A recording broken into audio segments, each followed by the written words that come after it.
is the TNH Podcast Network. They just don't have that same feeling as last year. Like, we were big on these guys last year. We talked a lot about the Nets last year and how much we liked them. They're just not as productive as they were. They also lost Jared Dudley. That's arguably the biggest loss of I'd NBA say so. Well, free agency. They did replace him with Garrett Temple, who's notoriously the best clubhouse guy or team player in basketball. Sam, I want you to understand, Jared Dudley is the LeBron James of this era. He's single-handedly saved the Nets from not missing the playoffs. Jared Dudley's like the Zion Williamson of the next era. That's why the Lakers, honestly, are 3-1 right now. Yeah. Why? It's all because of Dudley. Why else would they be 3-1? Pride of BC. Yeah. Absolutely. Welcome to the East Coast.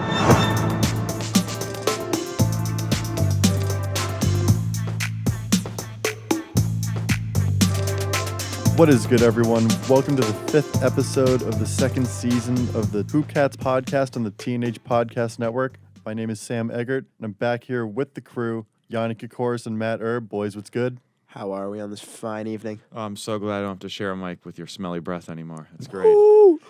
Yeah, new studio update. Well, we're still in the same studio, but we've got 3 mics now. Guys, it's a big change in the HoopCats podcast history. Very professional. It's going to be a lot more bickering, I feel like. It's Yeah, gonna get yeah. it's gonna get heated. We've all got like ample opportunity to just spew our thoughts. I don't And have to Matt, wait my turn. It's You- true. you're gonna have to describe to me, like, you've got some contraption in front of you. I don't really know what it is. I but- just so don't have to look at you. well, your eyes are over. Well, we're I can making we can eye just make contact. eye contact. I don't know what your lips are saying. I'm just looking at your eyes. It's an interesting strategy. I like that. So we've got a lot on the show today. We're going to talk about the Karl-Anthony Towns and Joel Embiid scramble, talk about the Rockets versus the Wizards game that was remarkably high scoring. James Harden went off. Going to touch on Kendrick Nunn, Tyler Hero, what the Heat have been doing, a little bit of referee talk, a lot in store. But let's get it going. I mean, we all saw it. Karl-Anthony Towns, Joel Embiid, game in Philly. They were going at each other the entire game and eventually reached a boiling point when I think it was initiated by Towns, right? Yeah. And Towns kind of grabbed Embiid by the head and just like the guys got into it and there's a whole bunch of bodies. Like you couldn't really tell what was going on. But from the pictures, kind of looked like Towns got the better of the fight. Yeah. I would have to agree with that. And the worst part about it is Joel Embiid walks away from that fight thinking he won. But that's what Embiid does. I hate that. Joel Embiid's the guy that goes 10 rounds with someone, loses 9 of them, wins like the 6th round, and celebrates right after. He's on the top rope. He's like, yeah, that's me. Let's go. We're the champions. No, you just got your teeth knocked in, which, first of all, there was no teeth even knocked in because there were no punches thrown, even though Joel Embiid walked away throwing fists with the air after throwing no punches. But, man, I hate that guy. He needs to be choked to death, not lightly. Yeah, for me, Joel Embiid is the type of player where you want him on your side, but hate when he's not on your side. And for that specifically, I liked Cat a lot more than Embiid, so I was just angry at Embiid. But like, if Embiid's getting into it with like, for some reason, I'm thinking of J.R. Smith because I just hate J.R. Smith. I'd be on Embiid's side 100%. But I thought overall, I think Cat won the physical part, and it's hard because the media always paints Joel Embiid as this great internet troll, and they're saying Embiid won the mental online beef, but I think that's a very debatable point. Like, I don't think that's guaranteed. I loved Kat's Instagram post. Yeah, I thought it was good. I thought it was good, too. You got the pictures of him where he was clearly dominating the fight.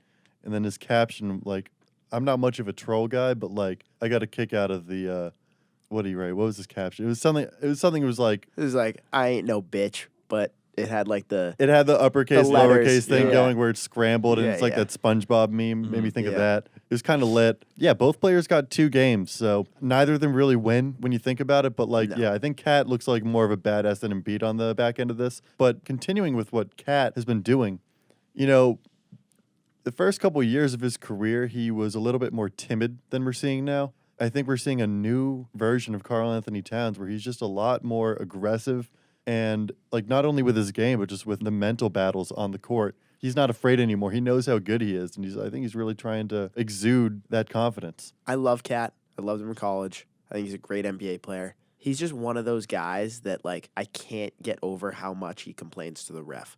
Like, that gets to me so much. His facial expressions when he's mad at a ref literally brutalize my eyeballs. Such a weird-looking guy. Such a weird-looking guy. His pouting face stinks. It looks like he's going to start crying every single time.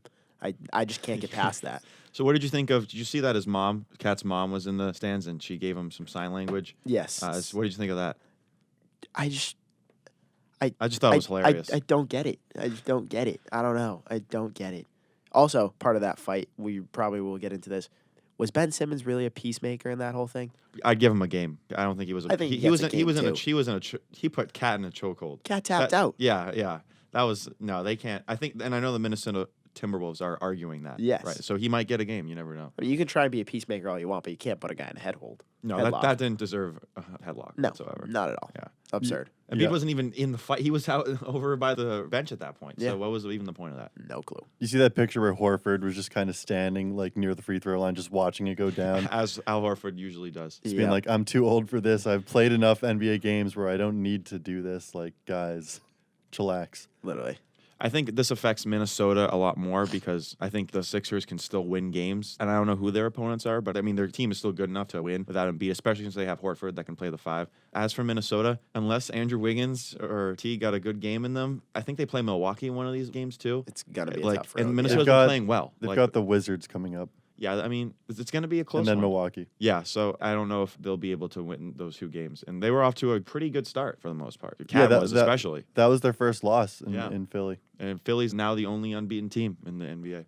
So continuing on the recent NBA games, I'm having trouble wrapping my head around this Wizards versus Rockets game because it was just so high scoring, and I don't think anybody really anticipated the Wizards to keep up with James Harden, a hot James Harden, and the Rockets. Yep. So what do we take away from this? Bradley Beal had 46 points, Roy Hachimura 23 points, Thomas Bryant 13 points, 12 rebounds, 4 blocks, all of which were devastating. Are the Wizards a little more legit than we originally thought, or is this just a fluke game where the Rockets weren't playing defense? So right now there are 2 teams that I don't like in the Western Conference: the Golden State Warriors and the Houston Rockets. For the certain reasons that everybody else has stepped up on the defensive end. I'll even put the Lakers in that category. Everybody else besides those 3 teams have stepped up hugely on the defensive end. These games aren't going to 127, 120 anymore. These are 103-97 wins.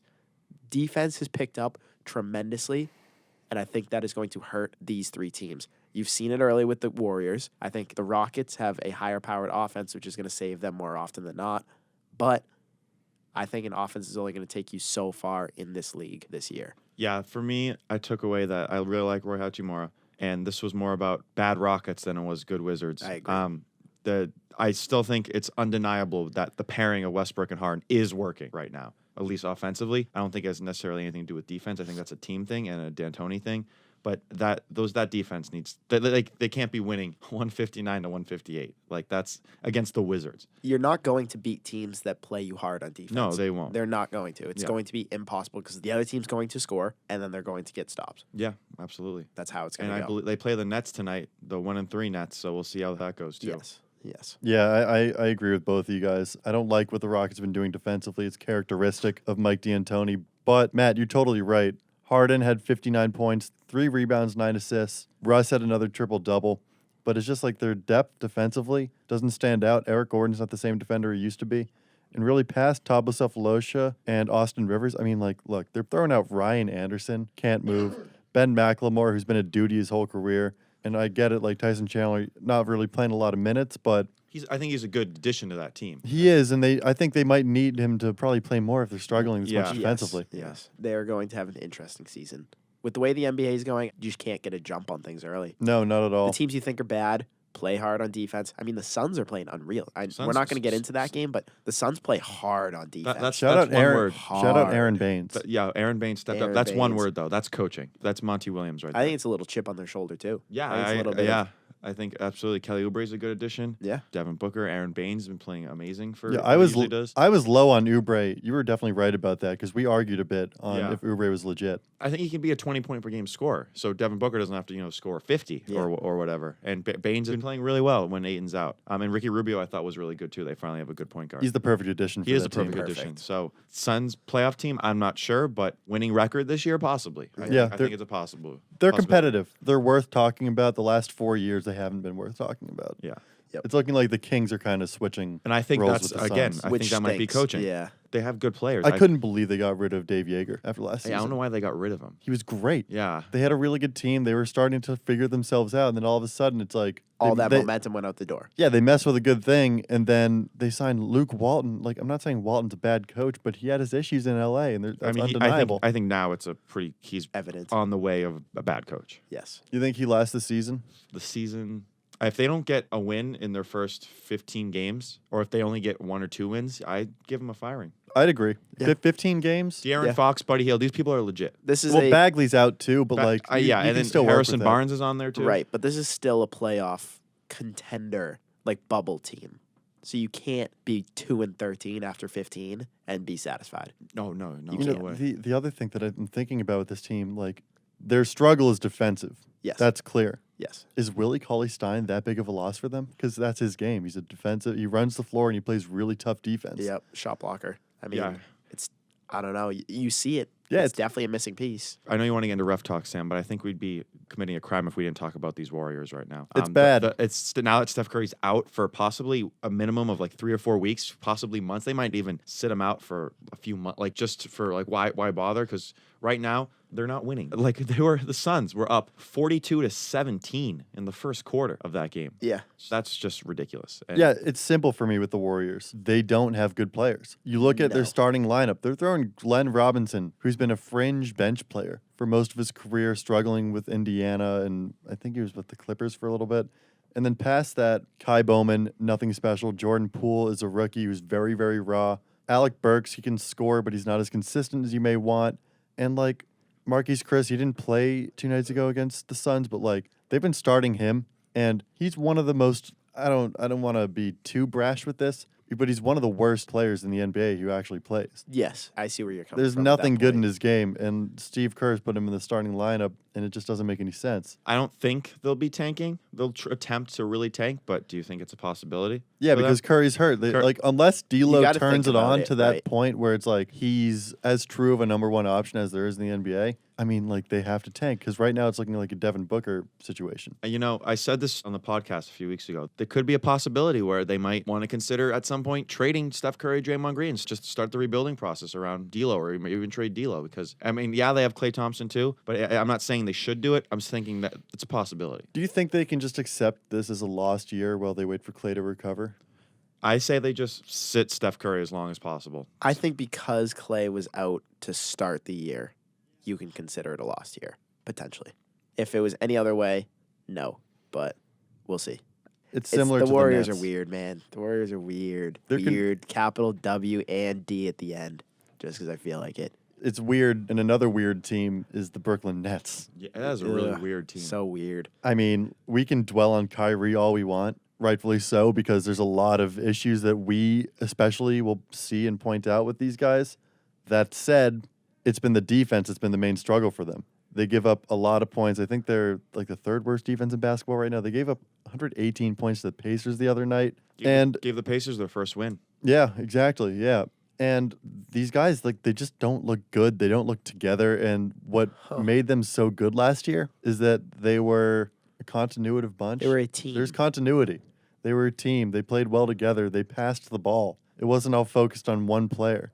And I think it's like a confidence thing where if you know you're going to be getting the ball from your teammates, you're going to want to run back on defense and work your butt off to, because guys appreciate that, And like now it's like, why am I going to run back on defense when I know Kyrie's going to dribble the ball for 18 seconds and then take a shot? A terrible shot, but it's fine. Yeah, I'm going to hold off on blaming the Nets' struggles on Kyrie Irving alone right now. I'm going to give it 5 or 6 more games. If this continues, then I'll speak to that. But I can't blame it solely on Kyrie Irving them being 1-3. They just don't have that same feeling as last year. It's Like we were big on these guys last year.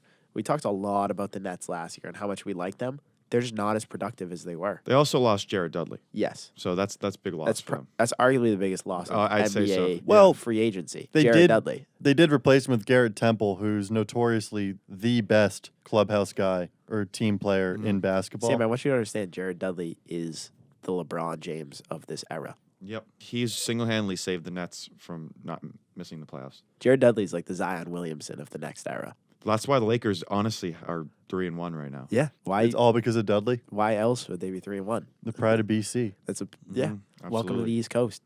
Look, all I'm going to say, if we can steer this back to the Nets for a minute, I'm struggling right now. Yeah, DeAndre Jordan and Jared Allen are splitting minutes. I can know that because I have DeAndre Jordan on my fantasy team, and he started off really slow, but then now he's picking up, like, he's averaging a double-double, almost. And I have Jared Allen. Those two are just going to switch every single I week. think Jared Allen's a better defender. I think so, too. That's why I have Jared Allen him. I can don't move his know. feet better than Yeah, Jordan. and he's, almost 10 years younger? Something Like that. Yeah. And he has Yeah. cool hair, so. Yeah, and he's got the look. Yeah. His whole purpose is just to block superstars. And Yeah. It's great. What else do you do? Yeah. So continuing, the Miami Heat, they're now 4-1. They beat the Hawks last night, 106-97. Hawks fall to 2-3 after what we thought was a really hot start from them. Obviously, Trae Young's injury makes it a little tougher for them to gain traction. But the true story is Kendrick Nunn. This guy played 3 years at Illinois, didn't do anything, goes to Oakland University in Michigan for 1 year, drops 25 per, played in the G League last year. Now he's averaging 25 per in the NBA. And he's a knockdown shooter. And it's as simple as that. In addition to that, Tyler Hero, 17 points.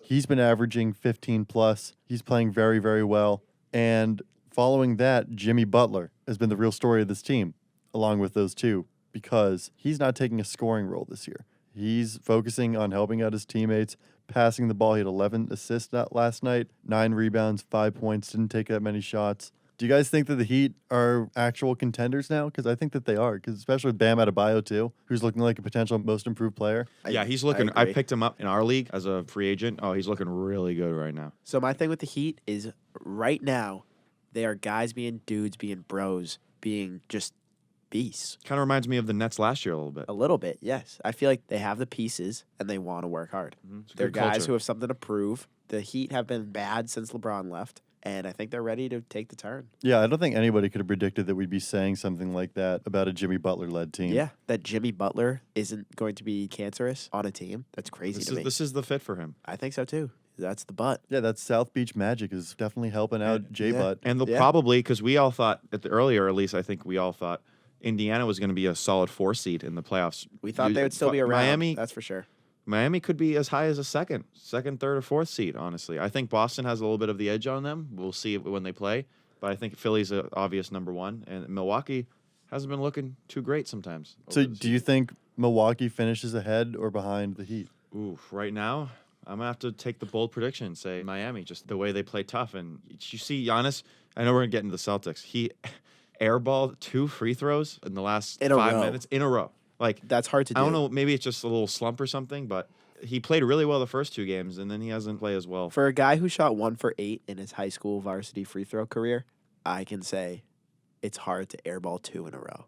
We're not going to get into any details past But that. your career? Yeah, Oh. I shot 12%, 13% from the free throw Your line. senior year? Yeah. You only went to the line 8 times your whole senior year? Yeah, I was more of a 3 guy, so Well, what did you shoot from 3? 35%. Then how does Humble it brag. even work? Humble brag. How do you? I don't know. Who knows? Yeah, my pro comp for Yanni is Al-Farouq Aminu. Edge pull. Check the stats. He can only shoot threes. He's awful for mid-range and free throw. See, like I would get to the free throw line, I would just poop my pants and just be wicked nervous. But I feel like that's what Giannis. It runs in the Greek blood. Hey, 3 else is more can I than say? 1. 3 is more than 1.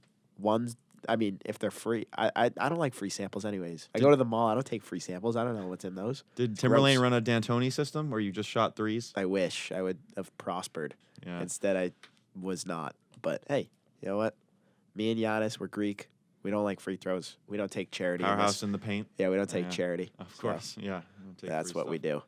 But Tyler Hero, I'm going to give him early candidate for Rookie of the Year at the moment. I mean, he's just playing unreal. Yeah, he's been playing well. He got 29 points, I think, in the second quarter, one of those games. That's the most in. No, I think it was 18 in the second, but 29, 29 in the overall, game. 8, yeah, something like that. Something like that. And that was the most ever, I believe, by a Heat rookie. Yes. And Off then the I believe Yes. Nunn has the most points by a Heat rookie over the course of 4 games. It's He has weird. the most points by an undrafted player. Yeah. Yeah. Oh, yeah, that too. It's weird like he's in the conversation for Rookie of the Year too. Still I haven't think seen Kendrick Zion Nunn's play. leading the way right now I by think a so lot. too. See, like when I said Tyler Hero, I totally forgot that none could even be considered a rookie. People forget that because he's like 23, 24 years I old. don't know, but Yeah, I agree with you. I don't 28, know about by a lot. I think 34. RJ Barrett still also looking a little good. I think so too. I don't think think- RJ Barrett's averaging 23 points per game. So. No, but I wouldn't Right. say. I think none is the favorite right now, but I wouldn't say by a lot. Fair. I think Tyler Hero's given him some inter-team rookie of the year competition. Yeah, very fair. Another interesting takeaway from this game is that with Trae Young sidelined,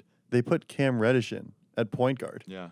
I don't. Yanni, you're a Yes, resident speak on Duke that. guy. Can you tell? Huge. Is he a ball hand? I mean, like, No, I thought he was gonna come into this league and be like another Kyle Korver, another spot up shooter, catch and shoot. That's his game. I saw him dribble the ball off his foot way too many times. Like way too many times. Don't give him the ball. What are you doing?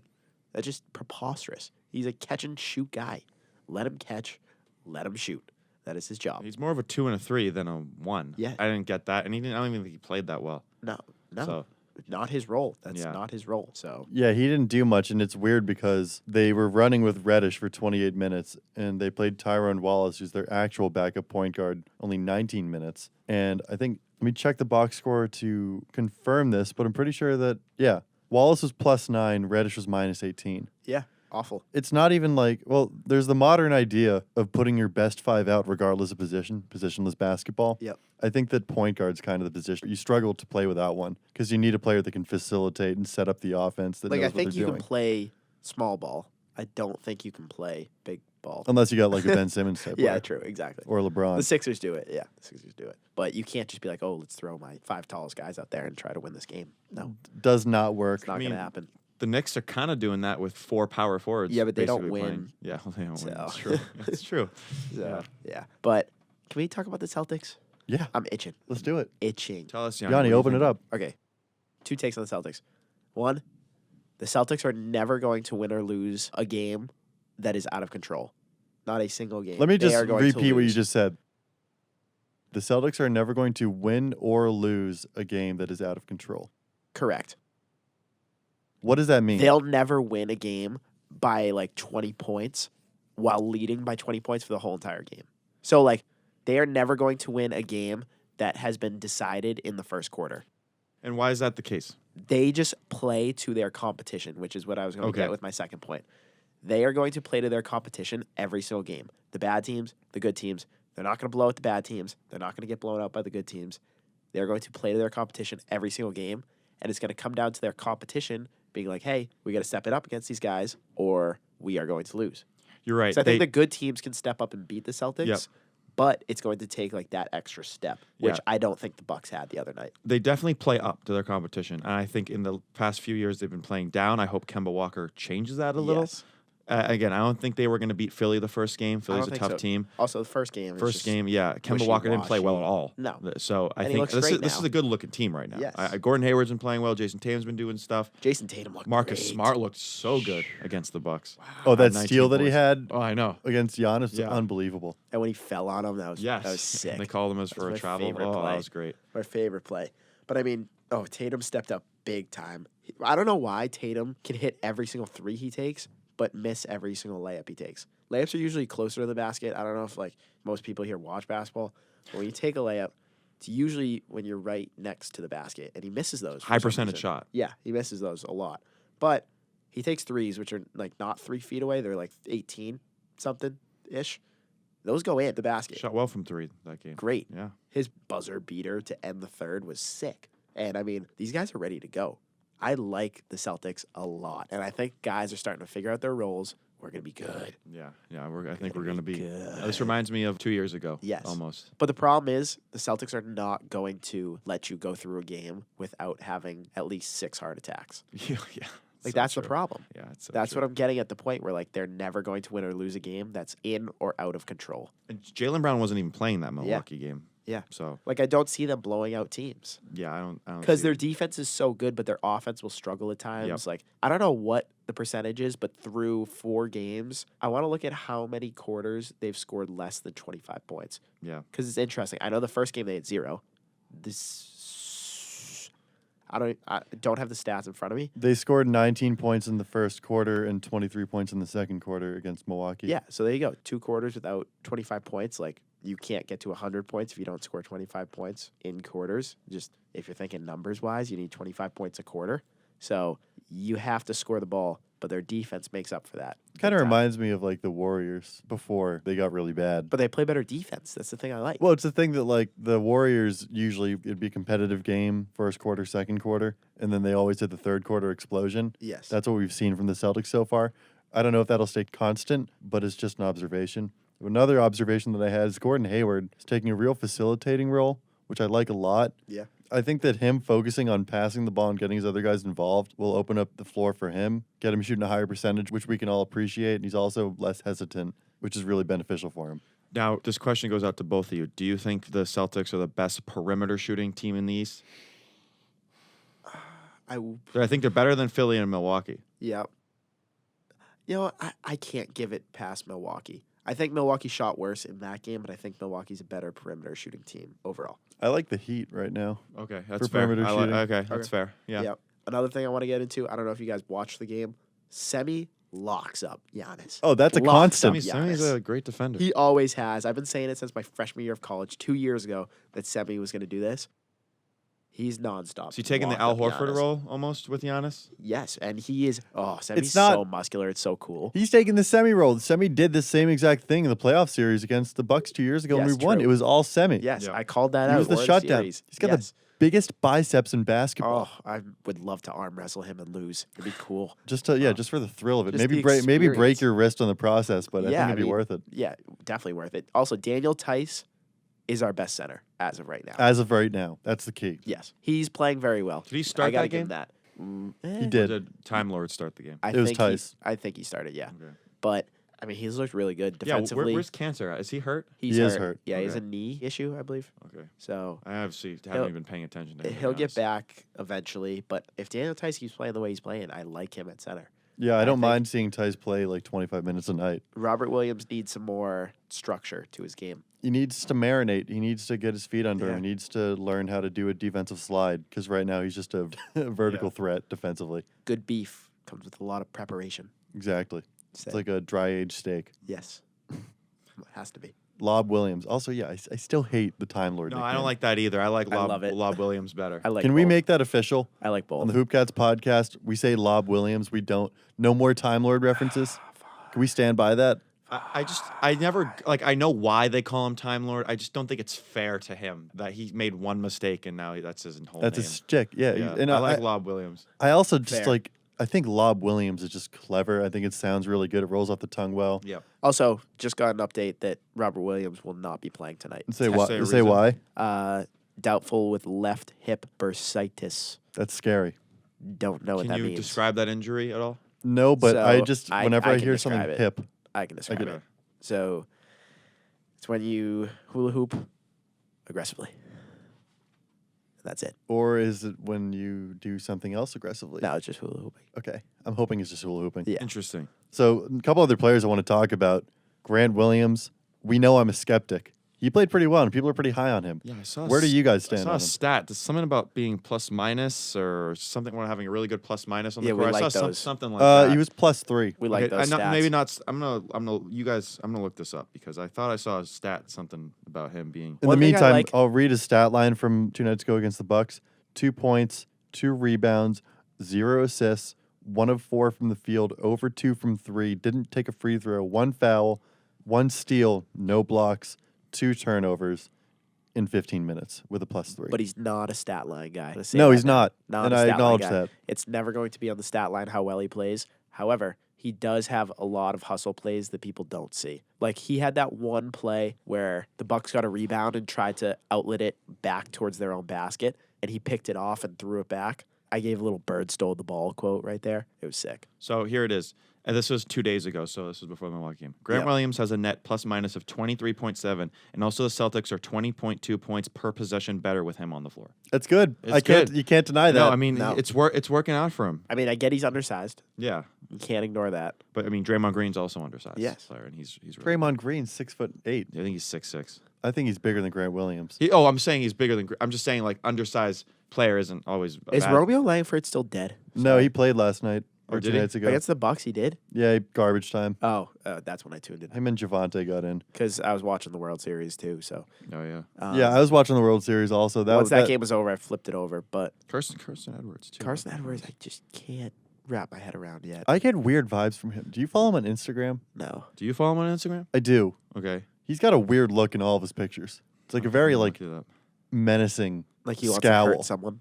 Yeah, it's like he's out to get somebody. Fair. Or like somebody did something to him and he's just like pissed off. Yeah, like who hurt you kind Yeah. of thing. And it's like the Celtics posted the pictures where it's like when they're walking into the garden, everyone's smiling, like Grant Williams, like looking like the happiest man alive, wearing like generic Nike trainers like he would. And Carson Edwards just like looking down, scowling straight up, just looking not happy. Is it fair? Yeah, to I'm looking at that picture you're describing. It's Is it fair to say? Ooh, yeah. I mean, he's definitely going through some looks like it. stuff. His girlfriend might have broken up with him Or maybe it's just because he's not hitting any threes. before college. Yeah, that's true. Yeah, no, that too. I think that's more of it. Yeah, I don't know what that was. But hey, you can work out of that. So Yeah. let's see where he goes. The caption was also feeling alive, so he's not dead. I'm which is glad he's cool. not dead. Yeah, that's cool. I'm very happy that he's not dead. Yeah, I like that too. Definitely going to be alive for a while, thankfully. Do we want to get going on the refs? Let's take a little break. All right. Yeah, I think we're all in the same. I just need like think to like wrap my head to clear my head for a minute. So we're gonna take a break.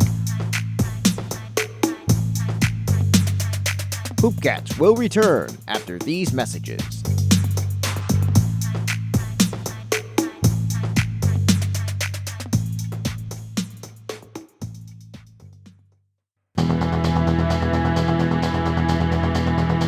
In this modern age of misinformation and uncertainty, you need student news you can trust.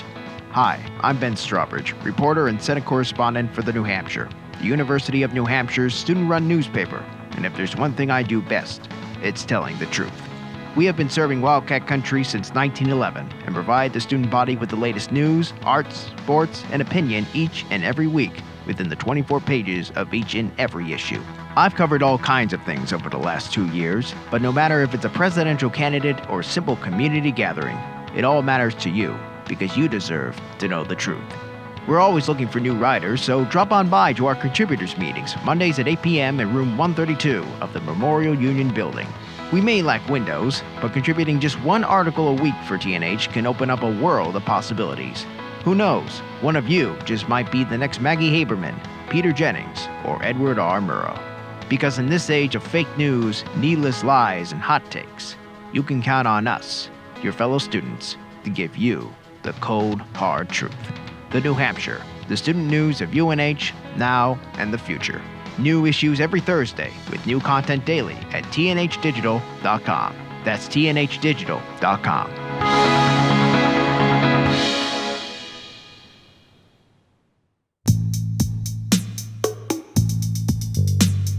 And now, back to HoopCats. Welcome back. Now we're going to do a new segment on the podcast where we're going to call up or have in studio. Today we're calling members of our fantasy basketball league, the UNHVB Fantasy Basketball League. Today's caller, I think he's in the back of a van or something like that, but Yeah. it's Chris Ladotti, owner of Team Ladotti, the most creative team name in the entire league. By far. So, Matt, do you want to give Chris a buzz, see if he picks up? Yeah, I will. Hopefully this sounds okay on mic. What's up? Chris Wow, Ladotti, That was a quick answer. What? you're live on the podcast. Oh, what's up? Sam, do you have a question for Chris? Yeah, Chris, can you hear me? Yeah, barely. All right, well, let's see if this works. So, Chris, I didn't hear that. Okay, say the question. I'll repeat it to him. all right, this is going to make for some bad radio, but regardless, or bad podcasting.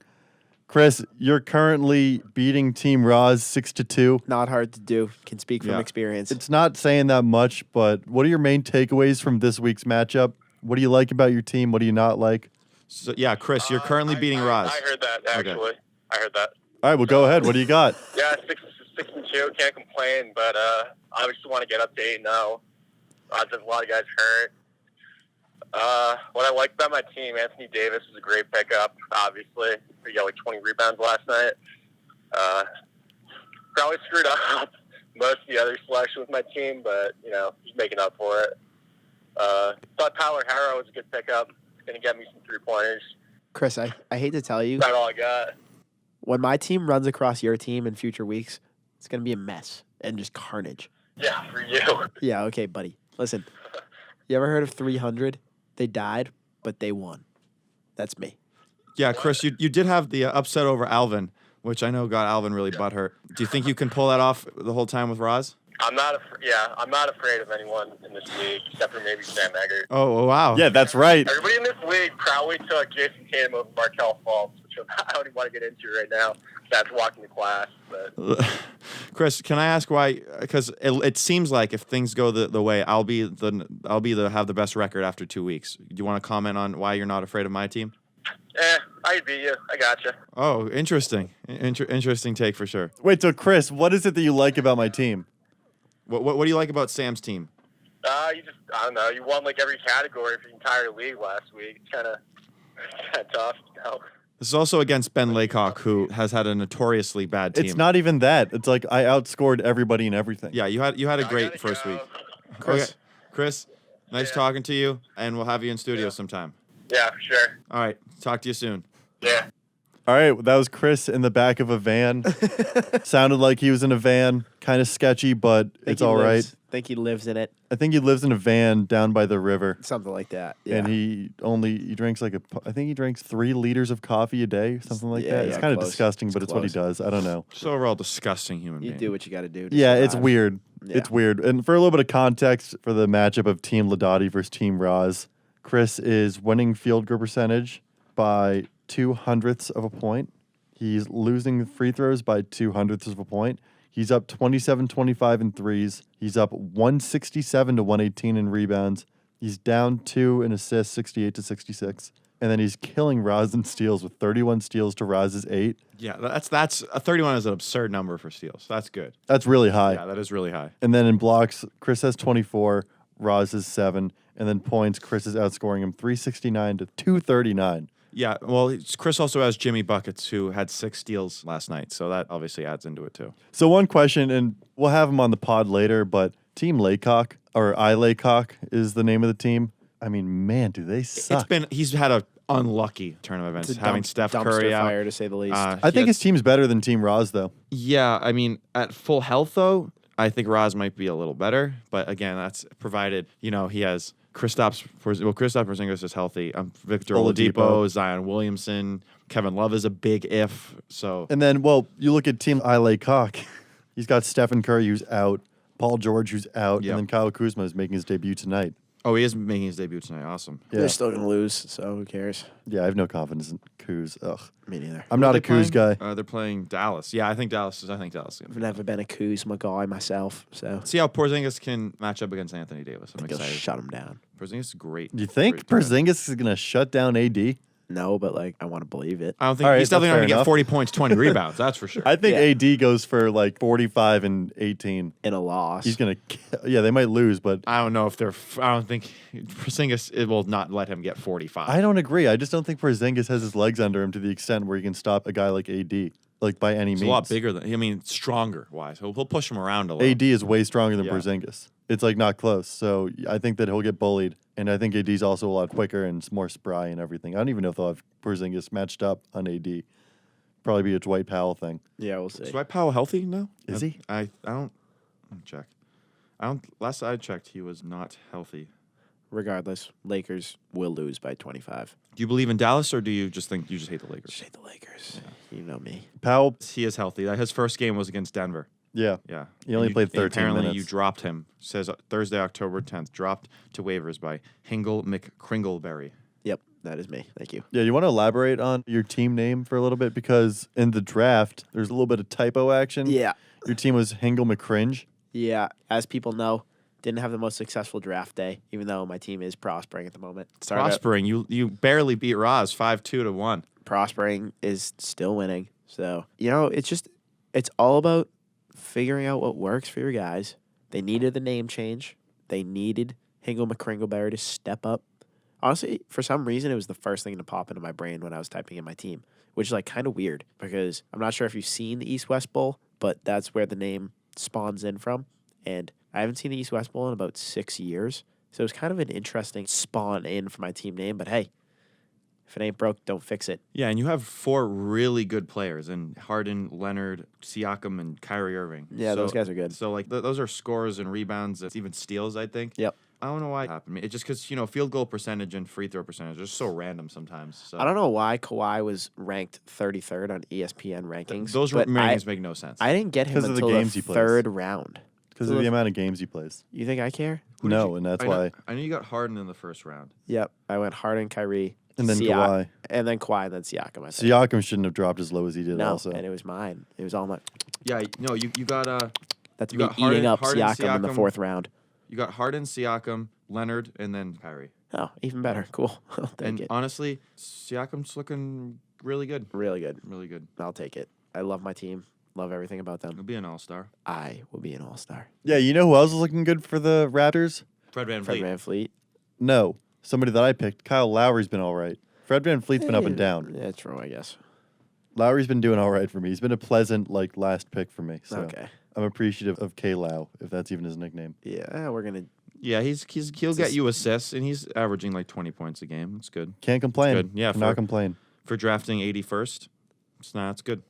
Good. Although I think my 2 best picks have been Luka, and 3 best picks have been Luka, Thomas Bryant, and SGA. SGA is a baller. Yeah, SGA is looking really good. I honestly thought Chris Paul would be getting a lot of those, but he's not. Well, they play alongside I hate each that. other. I hate that. Yeah, well, you hate it because What do you hate? I have Chris Paul, all right, buddy? Yeah, well, SGA's young and spry, and Chris I Paul's know what old he and is crusty. and isn't. But I thought like SGA is averaging. Oh, sorry, I'm looking at. I thought I was looking. He's averaging like 8 rebounds a game. He's cool. 4 assists. He can steal, and he's got like 21.6. Ironically, he's averaging the same amount of points as Kyle Lowry. He's just cool, all First right? 4 games. He's just cool. There's nothing else to it. He's just cool. I'd want to hang out with him. I think we're all big SGA guys. He's Yeah. Canadian, you know that? Yeah. Oh, yeah. You know about that? Him, RJ, Wiggins, all those bros. Wiggins not as cool, Not as No, cool. I yeah. wouldn't hang out with Wiggins. No chance. but he's still on your roster. Yeah, I mean, I don't know. I will trade I you have to look Klay at him. Thompson I have for to look Andrew at him Wiggins. sometimes. If you want? That might be a good deal for you, Yeah, actually. yeah.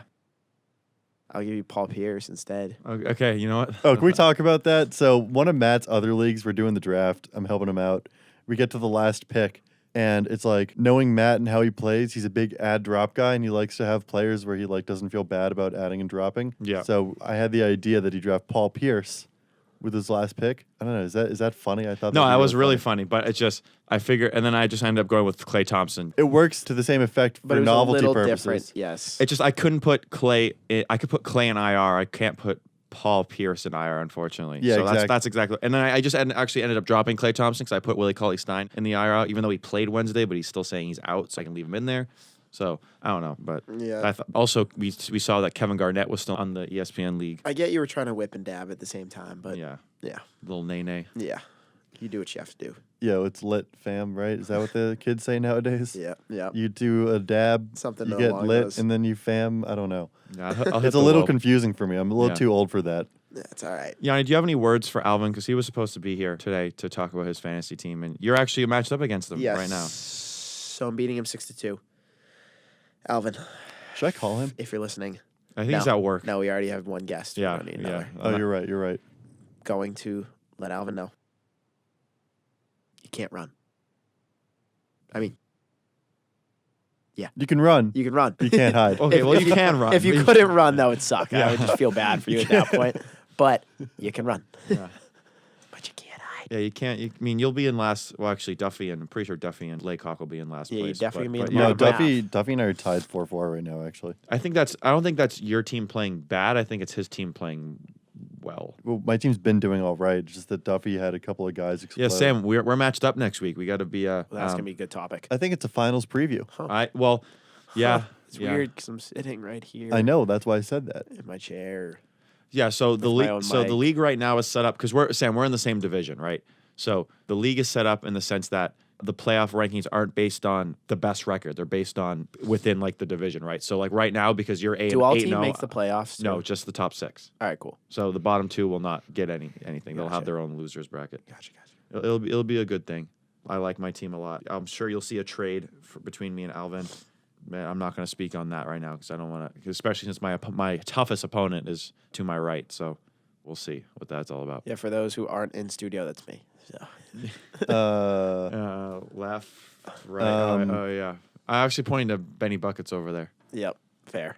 Very fair. Yeah, Ben's team, although it's non-existent, it is very good. So, Team Strawbridge to look out for. Yeah. Yeah, so anything else you guys want to talk about? Could talk a little bit about the refs if you want to get into that. Might as well. Interesting story in the Boston Globe today. It's about high school referees, how it's a very dwindling profession. People aren't as motivated to do it. It pays terribly, but the thing is, we've all been to a high school game for any sport, right? And it goes without saying that there's always drama, whether it be from the players screaming at the referees, the coaches, or what's statistically the most popular form of referee abuse, which is from parents. Another statistic is that the average age of a referee is 55 years old for high school sports. So there's been game cancellations because they can't get refs. It's really affecting the high school sports landscape because people just don't want to do this sucky job, which shouldn't be sucky. It should be all right. So the way I kind of spun this when I was reading it is that you look at players like LeBron James, for example. LeBron, throughout his entire career, has been the biggest complainer towards referees. Yeah, he's a philanthropist, so it's okay. That part of it I obviously respect. Did you know he opened up a school? Yeah, no. Yeah, I know he did that, but he still yells, he still idea. cries, and he still makes it seem like it's Really? okay to do that and berate referees. Would have never guessed. And also, like, I think Matt brought this up earlier. Karl-Anthony Towns does that too. It's really like, It was me. Yanni brought that up. There's like a lot of players that do that. It's popular in the NFL, popular in the MLB. I mean, we almost saw Dave Martinez have a heart attack in the World Series Game 6 on a call that turned out to be the correct call. Although the rule I don't agree with, but that's another topic for another time. Regardless, do you guys think that that my thought is like actually real, where the NBA players complaining and being allowed to talk to the refs the way they are affects high school sports to that extent where it's making the job of the referee just that more miserable? So the way I see it is a lot of kids, I've known this growing up around, I worked as a summer camp counselor as a high school student. A lot of kids who are young watch these NBA games and they try to base their game off of what the NBA is. So a lot of kids love to jack up threes because they would see Steph Curry doing it. They watch these games. They see how it works. They register it in their mindset, and that is how they grow up and distribute it on the court. So I do think there is a cause for that. One reason why I think that referees do not want to referee anymore is because you don't win. You can't referee a game correctly regardless of how you do it. No matter what. You lose as a referee. You're a loser. It just stinks. Like, there's no proper way to ref a game and win and get out of there with a win. I just don't think it needs to be that way. Like, I understand that that's the reality, but it doesn't need to be about winning and losing. It has to be about, I don't know, like avoiding controversy. Does that make sense? But it's impossible. Yeah, I think this is more apparent at the high school level, like you mentioned. With the NBA, I don't think any of the refs are scared of any of the players. They know they have the ultimate authority. And I'm pretty sure the refs in the NBA, or professional refs in general, get paid a decent amount. They get six figures, yeah. Yeah, so honestly, it's like I see what you mean, but is it really as bad as it makes it seem? No. Your point about the refs in the high school level not wanting to do that anymore, I mean, I don't blame them, right? That's where fans can really get in those refs' face, whereas the NBA, NFL can't really do that unless you wait outside in the parking lot and beat them up or something. And I think we've all been at games in our high school careers, or like whether it be as a player or as a fan, where we saw altercations with fans, players yelling at the refs. Yes, it gets worse when you get to the AAU level because you have all these kids who think they're privileged. They pay for this. Their parents think that the kids are privileged, and it turns into this whole thing. I've seen parents fight parents. I've seen parents fight referees. I've seen players fight referees. Like, it's a mess. It's a true mess. It mess. really is. And there's like no incentive to take a job like that anymore. Why would you? Why would you? Yeah. Can you give me a reason why you'd ref an AAU game right now or a high school game? The only reason I can see is to maybe have that as a building block to get into the professional way. You got to start somewhere. Yeah. As you know, we know it doesn't pay very well. No. So why would I don't know. I don't get it. I don't know why you would either. It's just mind-boggling. Anyways, it yeah, stinks. It does. It sucks because we want high school sports to be prevalent. We want sportsmanship to be a thing, and it's dwindling. Yeah. And I don't know. it's me being negative, and I get that, but just like watching some of the players in the NBA and the way they carry themselves, I think that it's a trickle-down effect, and it affects young kids playing high school sports, playing AAU sports, and they think it's okay to really just bitch and moan all throughout the game instead of going out there. And I know that there are people still doing it, going out there and playing hard, playing for your team, and still being able to shake the hand of your opponent and say good game, and then fist bump and thank the referee at the end of the game too. Yeah, it just doesn't happen. It doesn't happen as Doesn't much. happen. You know, but it just occurred to me, last year at Nationals for the club volleyball team, we had a game, I believe it was the Clemson game. Can't exactly remember. Can't remember off the top of my head. But, and this might have even been 2 years. Was this last year or 2 years ago? Well, describe the incident. I don't know what it really. Sorry, you're yeah. referring We had a referee who was just making every wrong call imaginable. I think that was last year because I had a few plays. I don't know if this is what you're referring to, where I got like 2 off my foot totally by accident, and the ref called both of them down, and I almost got a yellow card. I remember that. I don't know Yeah. if that's what you're referring to. That is exactly but what I'm there referring was to. definitely a ref that got like everything wrong. And that was the game. Or no, it's a different game because we were working that game. That's what it was. I was doing libero. I don't remember who was doing book with me, but the down ref kept turning to us and was like, "This guy's making mistakes." Oh left yes, I and do right." know. Yeah, I do. I don't remember specifics, but I do That was remember you doing it was that, Georgetown versus I think Clemson. I'm pretty yeah. sure. That- Yes, that sounds right. Yeah, so it's like when there's a ref that's doing really poorly, it's easy to make them a scapegoat. And I think when there's a ref that's having a poor performance, it normalizes making the referee a scapegoat, even when they're not the true reason why something goes wrong for your team. It sucks. Yeah, it sucks. The life of a Sucks. ref. Sucks. It's getting tougher. But you know what? I don't know if this is official, but I'm going to try and make it official. But I need the two of your blessings on this. Mm-hmm. We're a pro referee podcast. Yeah, We like refs. we like refs. We don't like collusion and we don't like cheating, but we do like refs. The good refs we like. We like refs. Yeah, it's. I mean, you can only do sometimes when we play our own sports. It gets difficult sometimes, but I think overall, someone's got to do that job, and we got to respect the people that do it. I'm So, a big ref guy, yeah. Big ref guys. Yeah.